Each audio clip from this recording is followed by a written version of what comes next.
Pride is very important. Face expression is very very clear. Sadness के movement को भी जो है सैडली फील करते हैं. जैसे कोई सैड सॉन्ग सुन लिया. इनकी प्रेजेंस से मतलब इनकी प्रेजेंस से सामने वाला बंदा यदि पे गड़बड़ है तो घबरा जाता है. इस तरीके का व्यक्तित्व होता है इनका. इनका सिंबल गॉड होता है. एलिमेंट अर्थ होता है. चर राशि होती है. बुविल साइन होता है. एक जगह पर बैठकर काम एक इनका नेचर नहीं है कि एक जगह पर 10 घंटे बैठकर या 8 घंटे बैठकर या 6 घंटे बैठकर या 4 घंटे बैठकर काम कर पाए. थोड़ा चलायमान नेचर रहता है क्योंकि मूविंग साइन होता है. ये 10 नंबर जो राशि होती है. हाँ, आप समझ रहे होंगे आप लोग कि मैं किसकी बात करने वाला हूँ. जी हाँ मित्रों, मैं बात करने वाला हूँ कैप्रिकॉर्न की. नमस्कार मित्रों, मैं आज बात करने वाला हूं ओम श्री हरि एस्ट्रोट के माध्यम से कैप्रिकॉर्न असेंडेंट की कि सितंबर 2025 का जो ग्रहों का गोचर है वो मकर लगन के या मकर राशि के लोगों के लिए कैसे रहने वाला है. इससे पहले कि हम बात करें अपने इस गोचर के बारे में, हम जान लेते हैं कि कैप्रिकॉर्न वाले लोग कैसे होते हैं. इसलिए मैंने अभी आपको बताया कि प्राइड इज वेरी इंपॉर्टेंट.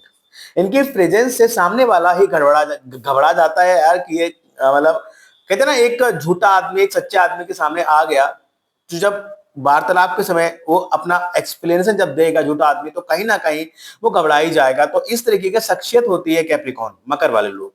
सच्चे लोग होते हैं. फेस एक्सप्रेशन से ही इनके पता लग जाता है कि ये क्या चाह रहे हैं, हाँ बोल रहे हैं ना बोल रहे हैं, किस तरह की सिचुएशन इनकी है. तो इस तरीके की एक मिली जुली एक बढ़िया एक पर्सनालिटी होती है. और वैसे भी अगर हम बात करें काल पुरुष की जन्म पत्रिका में 10th भाव को ये 10 राशि रिप्रेजेंट करती है, यानी कि कर्म प्रधान लोग होते हैं. 10th हाउस क्या है? 10th हाउस हमारा वर्क और प्रोफेशन है, हमारे कर्म है. तो ऐसे लोग कर्म प्रधान लोग होते हैं. और दूसरा स्पेशल और है क्योंकि इनके जो रूलर होते हैं वो सैटर्न होता है. अब जब सैटर्न आ गया, वहां पर गंभीरता आ गई, वहां पर डीप रिसर्च आ गई, वहां पर क्या हुआ, वहां पर मेहनत आ गई, हार्ड वर्क आ गया. No shortcut are allowed. वहां पर सात्विकता आ गई, वहां पर आपके नेचर में एक पोलाइटनेस आ गया. नेचर में झूठ जैसे चीजों को दरकिनार कर दिया, मतलब सच्चे लोग कहा जाए. इस तरीके के लोग होते हैं. और साथ ही इनका जो नेचर होता है ना, अपने से छोटे लोग या मध्यम वर्ग के या मीडियम क्लास के लेबर वर्ग के लोगों के प्रति ये सदैव ही उनकी मदद करने को तत्पर रहते हैं. और सदैव ही इनका व्यवहार जो होता है वो अपने से छोटे, अपने से कद में छोटे या फिर औहदे में छोटे लोगों के प्रति ये सदैव ही मान सम्मान की भावना रखते हैं. तो इस तरीके का नेचर होता है और हार्ड वर्क इनके ब्लड में ही शामिल होता है. इसके अलावा अगर मैं बात करूं कि वेरी कंस्ट्रक्टिव होते हैं, वेरी कॉन्शियस होते हैं और वेरी कॉन्फिडेंट होते हैं.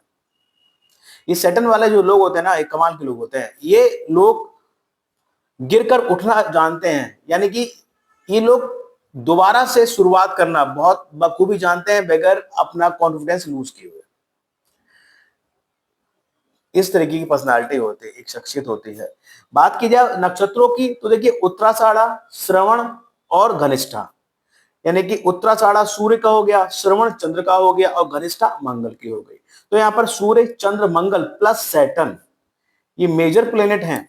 सूर्य ये ग्रहों में राजा है. सूर्य सा तेज इनके मस्तिष्क पर होता है. सूर्य से कॉन्फिडेंस, आत्मबल, आत्मशक्ति बहुत उनकी जो होती है मेजर होती है. चंद्र से कोमलता, दूसरों के प्रति स्नेह रखना, दूसरों के प्रति मान सम्मान की भावना रखना, इस चंद्र से मिलता है. मन इनका बहुत कोमल होता है. ये भले ही अपने नेचर से थोड़े से स्ट्रिक्ट देखें, लेकिन मन से बहुत कोमल और दूसरों के प्रति या सबके प्रति आदर की भावना इनके अंदर होती है. मंगल से तेजी होती है इनके काम में. तो कहा जाए कि Capricorn is a compact form of Saturn, sun, moon and Mars. तो एक अपने आप में एक अलग पर्सनालिटी हुई कैप्रिकॉर्न की. तो मित्रों, ये एक संक्षिप्त विवरण था, एक संक्षिप्त व्याख्या मैंने की जिससे आप समझ पाए कि कैप्रिकॉर्न के लोगों में क्या विशेषताएं होती हैं और वो लोग कैसे होते हैं. तो आइए बात करते हैं सितंबर 2025 के ग्रह की गोचर की, जो कि मकर राशि अथवा मकर लगन के लोगों के लिए कैसे रहने वाला है. देखिए, आपका जो लगन लॉर्ड होता है भाई, आपका सेकंड लॉर्ड होता है, यानी कि धन भाव के स्वामी और आपका और आपके लगन स्वामी दोनों एक ही ग्रह होता है। ये एक अच्छा वो होता है, तो ये लोग के पास ये जो भी कार्य करते हैं, इनकी भावनाएं अच्छी होती हैं। उसके पीछे इनके जो एम्स होते हैं, जो ऑब्जेक्ट्स होते हैं, वो सबको लाभ पहुंचाने का होता है, इसलिए धन की कमी इनके पास नहीं रहती। बात करते हैं फर्स्ट लॉर्ड। देखिए, लग्नेश कहाँ है? लग्नेश थर्ड हाउस में बैठे हैं, बकरियों के बैठे हैं, रेट्रोग्रेड है, यानी कि ये 27 नवंबर 2025 तक रेट्रो रहेंगे, तब तक इनका एक्सपेक्ट यहाँ रहेगा, सेकंड हाउस में रहेगा, तो ये अच्छी स्थिति है, सेहत के लिए अच्छी स्थिति है, हेल्थ का कोई इशू नहीं रहेगा। छोटी मोटी यात्राएं हो सकती है इस पीरियड में भी, लेकिन जैसे ही मार्गी हो जाएंगे 28 नवंबर को, तो छोटी मोटी यात्राओं की संख्या बढ़ जाएगी। लेकिन अभी ये रेट्रोग्रेड है, सॉरी 28 नंबर को जैसे ही मार्गी हो जाएंगे तो उनकी छोटी मोटी यात्राओं की संख्या बढ़ जाएगी, लेकिन अभी रेट्रोग्रेड है, इसलिए इनका एक्सपेक्ट सेकंड हाउस में है, यानी कि जो भी यात्रा करेंगे उससे इनको धन का लाभ होगा। अब देखिए, बात करते हैं सेकंड हाउस की। सेकंड हाउस में राहु बैठे हुए हैं। अब सेकंड हाउस में जो राहु की प्लेसमेंट है वो धन वृद्धि के लिए तो अच्छी है। मतलब राहु क्या है? राहु आकस्मिकता का कारक है, राहु सडनली चीजें देता है, राहु एक इल्यूशन है, राहु एक छाया है, शैडो है। तो राहु यहां पर क्या करेगा? राहु यहां पर देखिए दो चीजें करेगा। एक तो चीजें ये पॉसिबल, जैसे सैटर्न है, कैप्रिकॉर्न के सेकंड हाउस में सैटर्न की राशि पड़ी हुई है। सैटर्न का जो अपना फीचर्स होता है, जो एट्रीब्यूट्स होता है, वो भी अलगाव करना होता है कहीं ना कहीं। कितना भी अच्छा ग्रह हो, लेकिन वो जो उसकी विशेषता है, जो उसका कारतत्व, जो उसका नेचर है, कहीं ना कहीं वो फलित तो होता ही होता है। तो कहीं ना कहीं वैसे भी इन लोगों के साथ एक इश्यू रहता है कि अपने घर परिवार से थोड़ा सा दूर ही हो सकते हैं, या घर परिवार से बातचीत में इनकी कमी रहती है और लोगों की अपेक्षा। और यहाँ पर राहु आ गए तो कहीं ना कहीं ये एक योग बन गया कि अगले 1.5 साल में ये पॉसिबल बहुत ज्यादा है कि आप अपने घर परिवार से दूर जाए, दूर चले जाएंगे। रीजन आपकी नौकरी हो सकता है, धन कमाना हो सकता है, कोई भी रीजन हो सकता है, विदेश जाना हुआ, क्योंकि राहु विदेश का कारक है। आप विदेश जाने के सोच रहे हो, तो जब विदेश जाएंगे तो नेचर से सिंपल सी बात है कि आप अपने परिवार से, अपनी फैमिली से दूर चले जाएंगे, अपने कुटुंब से दूर चले जाएंगे। राहु बैठा है आपके सेकंड हाउस में, तो इस चीज का थोड़ा ध्यान रखिएगा कि भाई सेकंड हाउस का राहु, सेकंड हाउस एक आपकी लैंग्वेज का, आपकी भाषा का, आपकी बोली का भी है। तो विशेष तौर पर 1.5 साल के पीरियड में थोड़ा ये ध्यान रखें कि बहुत ज्यादा झूठ आप ना बोलें, इस चीज का भी ध्यान रखें। साथ ही साथ पेय पदार्थों में या फिर मतलब ऐसे पदार्थ जो अच्छे नहीं कहे गए हैं, उनसे थोड़ा दूर रहें, और कोशिश करें कि घर परिवार में आपके बोलने के चक्कर में, या आपके खान पान के चक्कर में आप जो है कहीं कोई बात विवाद ना हो। इसमें जब भी राहु सेकंड हाउस में आता है तो कहीं ना कहीं ये जो होते हैं ना, ये लोग जो होते हैं वे अगर कह लीजिए कि वो पदार्थ जो सात्विकता की श्रेणी में नहीं आते हैं, तमोगुणी खाना, इनको खाने की एक ललक, एक भ्रम, या इस तरीके से रहता है। यानी कि सेकंड हाउस में जिनकी भी राहु होता है बर्थ चार्ट में, वो नॉनवेज वगैरह खाने से कभी परहेज नहीं करते, या फिर ऐसा भोजन या ऐसी ड्रिंक वगैरह लेने में कभी परहेज नहीं करते। स्मोकिंग करना है, ये सब चीजें इस सेकंड हाउस का राहु आपको देके जाता है। इस तरह की चीजें यहाँ रह सकती हैं। तो आपके सेकंड हाउस में 1.5 साल के राहु आया है, और आपके सेकंड हाउस में देखिए शनि की राशि पड़ी है। शनि क्या चाहता है? देखिए, बेसिकली जो घर है वो शनि का है। अब आपके वर्क चार्ट में सेकंड हाउस में ग्रह कोई भी बैठा हो सकता है, लेकिन अगर राहु बैठा हुआ है तो ये मान लीजिए जितना आप राहु के प्रभाव में आएंगे, उतना आपका जो कुटुंब से आपकी दूरी बढ़ेगी। तो इसलिए इस चीज का ध्यान रखें। और फिलहाल एक गोचर में तो 2.5 साल के लिए आया है, तो थोड़ा सा अलर्ट रहिए, चीजों से दूर रहिए। बात करते हैं आपके थर्ड हाउस की। थर्ड हाउस में सैटर्न बैठे हुए हैं, थर्ड हाउस में स्वयं लग्नेश बैठे हुए हैं। ये जो पीरियड होगा, इस पीरियड में आप कोशिश करेंगे कि आपके छोटे भाई बहन पड़ोसी से आपके संबंध ना बिगड़े, या उनसे संबंधों में घनिष्ठता आए। इसके अलावा छोटी मोटी यात्राएं होंगी, उनसे आपको जो है धन लाभ होगा। अगर आप ऑनलाइन वर्किंग वगैरह करने की सोच रहे हैं, या आप जुड़े हुए हैं ऑलरेडी, टूर एंड ट्रेवल्स का काम है आपका, या कमीशन का काम है, या फिर कोई आपका कहते हैं कि वो मीडिया, मास कॉम, इन चीजों से रिलेटेड अगर काम है, तो उस काम में जो है थोड़ी मेहनत लगेगी, क्योंकि ये रेट्रो है। जैसे ही मार्गे हो जाएंगे तो इन चीजों में आपको सफलता इजी गोइंग मिलनी स्टार्ट हो जाएगी। इसके अलावा देखिए, बात करते हैं आपके फोर्थ हाउस की। फोर्थ लॉर्ड कहाँ बैठे हैं? देखिए, फोर्थ लॉर्ड आपके जो बैठे हैं वो आपके नाइन्थ हाउस में बैठे हैं। फोर्थ हाउस का नाइन्थ हाउस में बैठना बहुत अच्छा माना गया है, यानी कि जो सुखों की प्राप्ति के लिए, प्रॉपर्टी की प्राप्ति के लिए बहुत ज्यादा एफर्ट नहीं करना पड़ेगा, उसमें भाग्य का पूर्ण सहयोग मिलेगा। जैसे जैसे आप सोचेंगे वैसे वैसे बात आपके आगे चलकर आपको अवसर दे देगा। इस तरीके का यहाँ पर योग बना है। प्रॉपर्टी को लेकर नो डाउट कोई इशू नहीं है, बस थोड़ा सा क्योंकि 6 नंबर राशि में बैठे हुए हैं, अपने शत्रु ग्रह की राशि में बैठे हैं, लेकिन त्रिकोण में केंद्र का स्वामी त्रिकोण में बैठा हुआ है, ये एक अच्छा योग है। केंद्र का स्वामी त्रिकोण में बैठा है, कहते हैं ना कि विष्णु लक्ष्मी योग बना हुआ है यहाँ पर, तो इतना ज्यादा कोई प्रेशर की बात नहीं है। ओवरऑल बहुत बढ़िया योग है। आप निसंदेह आप प्रॉपर्टी वगैरह खरीदने की सोच रहे हैं या कुछ भी इस तरह के सोच रहे हैं, घर लेने की सोच रहे हैं, बांध लेने की सोच रहे हैं, तो आप भी कर सकते हैं। बस थोड़ा सा आप पेपर्स वगैरह को थोड़ा डीप रिसर्च कर लीजिएगा, उसके बाद आगे बढ़िएगा। इसके अलावा बात करते हैं, देखिए माता का सहयोग भी देखिए आपका रहेगा, कहीं ना कहीं माता संबंध अच्छे लगेंगे, भाग प्रबल होगा।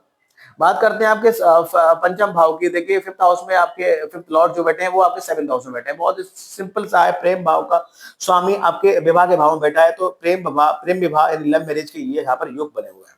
ठीक है। इसके अलावा देखिए बात करते हैं कि आपके अगर आप स्टूडेंट हैं तो कहीं ना कहीं जुपिटर की पोजीशन यहाँ पर अच्छी नहीं है, और सैटर्न का एक्सपेक्ट भी आपके फिफ्थ हाउस पर है। तो अगर आप स्टूडेंट हैं तो पढ़ाई के क्षेत्र में आपको मेहनत ज्यादा करनी पड़ेगी। शनि देख रहे हैं, शनि जो है आपके धैर्य की परीक्षा। शनि जब भी अपनी थर्ड एस्पेक्ट से किसी भाव को देखते हैं तो उस भाव से रिलेटेड वो जातक की परीक्षा लेते हैं, उसके धैर्य की, उसके सब्र की परीक्षा लेते हैं। तो जो पीरियड है 2.5 साल तक का जो पीरियड है, हालांकि जुपिटर की पोजीशन 17 अक्टूबर के बाद ये आपके सेवेंथ हाउस में आ जाएंगे, तो थोड़ा सा राहत तो मिलेगी। नो डाउट जुपिटर का अगर अच्छा है तो पढ़ाई में जो अवरोध होता है, जो कांटे होते हैं, जो पत्थर होते हैं, वो सब हट जाते हैं। क्योंकि यहाँ पर ये पोजीशन 17 अक्टूबर बाद आपकी बेहतर होती नजर आएगी। लेकिन चूंकि सैटर्न के एक्सपेक्ट आपके पास 2.5 साल तक है, तो 2.5 साल तक आपको मेहनत तो करनी पड़ेगी, ये तो तय है। जिनसे आप प्रेम करते हैं, कहीं ना कहीं उनके साथ रिश्ता बनाने में या उनके साथ जो आपकी ट्यूनिंग है उसमें भी कुछ ना कुछ जो है शनि स्ट्रगल कराएंगे, धैर्य की परीक्षा लेंगे। बेबी प्लान की अगर सोच रहे हैं तो ठीक है, नॉट ओके पॉसिबल है, बस थोड़ा सा विलंब या डिले शनि करा सकते हैं। ओवरऑल इट में बी पॉसिबल। बात करते हैं आपके सिक्स हाउस के। सिक्स हाउस में जुपिटर बैठे हुए हैं, छठे भाव को ये मजबूत बनाए हुए हैं। जुपिटर छठे भाव में बैठे हुए हैं और यहां से कनेक्ट कर रहे हैं आपके 10th हाउस को। तो जो लोग नौकरी की तलाश कर रहे थे, नौकरी की सर्च कर रहे थे, नौकरी की प्रयासरत थे, तो 17 अक्टूबर तक, या मैं कहूं कि जो योग चल रहा है काफी टाइम से चल रहा है, यानी कि जो भी कैप्रिकॉन वाले हैं, जो लोग नौकरी की तलाश में थे, उन सबको नौकरी मिल भी गई होगी, और जो लोग अभी भी तलाश में हैं तो 17 अक्टूबर से पहले पहले वो नौकरी पा जाएंगे। बात करते हैं आपके सेवेंथ हाउस की। सेवेंथ हाउस में वीनस बैठे हुए हैं। सेवेंथ का वीनस बहुत अच्छा माना गया, यानी कि जिनके बर्थ चार्ट में सेवेंथ का वीनस होता है तो उनकी जो स्पाउस होते हैं बहुत सुंदर होते हैं। और साथ में आपके गोचर बस आपके सेवेंथ हाउस में वीनस आया है, तो ये जो पीरियड है वो आपके वैवाहिक जीवन के लिए बहुत अच्छा पीरियड है। वैवाहिक जीवन आपका अच्छा रहेगा, क्योंकि सेवेंथ लॉर्ड आपके मून है, तो मून 2.5 साल में 2.5 दिन में एक राशि परिवर्तन कर लेते हैं, तो उनको जो है जन्म पत्रिका में प्रेडिक्शन में शामिल करना पॉसिबल नहीं हो पाता है। लेकिन ओवरऑल मैं कहूं, अगर वीनस से जब भी चंद्र आएंगे, यानी कि तर्क में चंद्र जब भी आएंगे 17 से 18 अक्टूबर को, 18 सितंबर को चंद्र यहाँ विराजमान होंगे, तो ये एक अच्छा योग बनेगा, एक आकर्षण योग बनेगा। लव रिलेशन की, लव अफेयर्स के लिए अच्छा योग होगा। ओवरऑल जो लोग वैवाहिक हैं तो उनके लिए वीनस का यहाँ बैठना बहुत अच्छा योग है। साथ ही साथ अगर आप कोई व्यापार कर रहे हैं, कोई आपका व्यापार है, पार्टनरशिप बिजनेस, तो वहां पर आपको उस व्यापार में खूब प्रोग्रेस मिलेगी, फाइनेंशियल पॉइंट ऑफ व्यू से आपको लाभ होगा। एट्थ हाउस की बात करें, एट्थ हाउस में सन बैठे हैं जो कि अपनी ही स्वराशि के हैं। ठीक है। मरकरी बैठे हैं, केतु बैठे हैं। मरकरी आपके भाग भाव के स्वामी हैं और आपके सिक्स लॉर्ड हैं। केतु बैठे हैं आपके अष्टम भाव में। तो थोड़ा सा ध्यान ये रखना पड़ेगा भाई कि केतु अष्टम भाव में बैठे हैं, तो ये पॉसिबिलिटी जरूर है। देखिए क्या पॉसिबिलिटी है। अब देखिए नौकरी की बात मैंने की, जुपिटर बैठे हुए हैं नौकरी भाव में, कर्म भाव का कनेक्ट कर रहे हैं, बहुत अच्छा योग है। इसके अलावा जो लोग और नौकरी के अगर हम छोड़ दें, अगर वो अष्टम भाव से रिलेटेड नौकरी की तलाश कर रहे हैं, यानी कि वो ऑकल्ट से जुड़ना चाहते हैं, एस्ट्रोलॉजी करना चाहते हैं, वो इंश्योरेंस सेक्टर में काम करना चाहते हैं, वो इंडस्ट्री में काम करना चाहते हैं, वो मेडिकल फील्ड में काम करना चाहते हैं, तो ये बहुत बेहतर योग है। और इस राह में आपको सरकारी नौकरी भी मिल सकती है, सरकारी उपक्रम जुड़ भी सकते हैं। इस तरह का योग यहाँ बना हुआ है। केतु अष्टम में बैठा हुआ, अष्टम का केतु जो होता है आपको कहीं ना कहीं कहते हैं ना कि गुप्त चीजें देता है, कहीं ना कहीं गुप्त धन आपको मिल सकता है, लेकिन शर्त यही है कि आप सिक्रेसी रखें।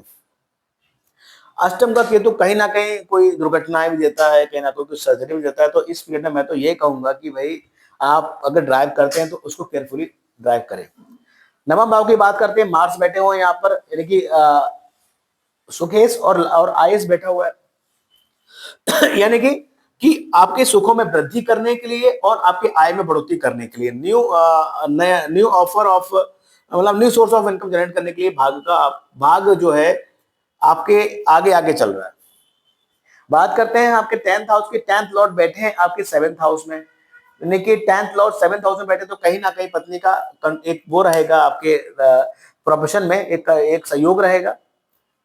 और ये जो देखिए 10th हाउस 7th हाउस क्यों इंपॉर्टेंट है, देखिए 7th house very important in your chart. किसी भी जन्म पत्रिका का दसम भाव का सप्तम भाव बहुत इंपॉर्टेंट है, क्योंकि वो कनेक्ट करता है आपके सुख भाव को, वो कनेक्ट करता है आपके दसम भाव को। दसम से दसम है और 4 से 4 है, तो ये जो सिचुएशन है बहुत अच्छी है। और यहाँ वीनस बैठे हुए हैं, तो ये जो गोचर है ना आपका, ये वीनस जब तक बैठे, वीनस यहाँ पर शायद 14 सितंबर तक ये बैठे हैं, तो 14 सितंबर तक का समय है वो आपके वर्क, आपके प्रोफेशन के लिए और आपके सुख और वृद्धि के लिए बहुत उत्तम योग है।